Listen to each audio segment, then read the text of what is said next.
Mas masahol pa sa pork barrel. Ganito ay nilarawan ni Senator Ping Lacson ang tinatawag na Leadership Fund. Pero si Senator JV Ejercito tiniyak na walang ganyan sa budget ngayong taon, pati na sa susunod. Si Daniel Manalastas, nakatutok.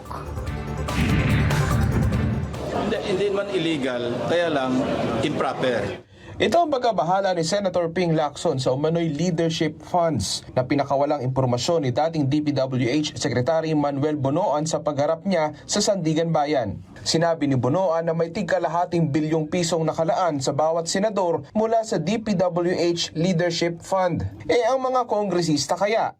Meron din. Sa Congress. Yeah, leadership fund.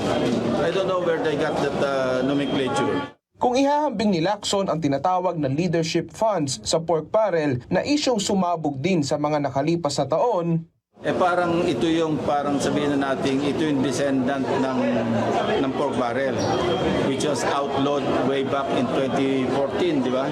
Outlawed na yan declared unconstitutional. Pero ngayon, naka-imbento na naman sa halip na pork barrel, worse pa.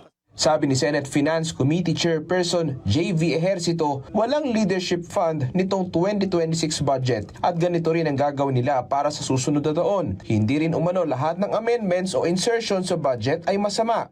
We can only refer, pero it's the agencies or departments that approve. Sila ang nagkakaroon ang nagsasala at nag-aproba.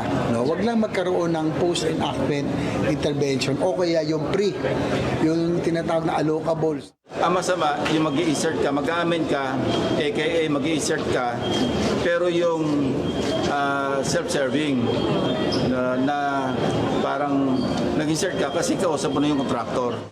Pagdidiyag ng Senate Committee on Finance Chairperson JV Ejercito, ipagpapatuloy nila ang maging reforma at pagbabago sa pagbusisi sa budget para maiwasan ng maulit ang nangyaring skandalo sa flood control. Kasabay din yan ng pagsimula ng budget season ngayong taon. Daniel Manalastas, IBC News.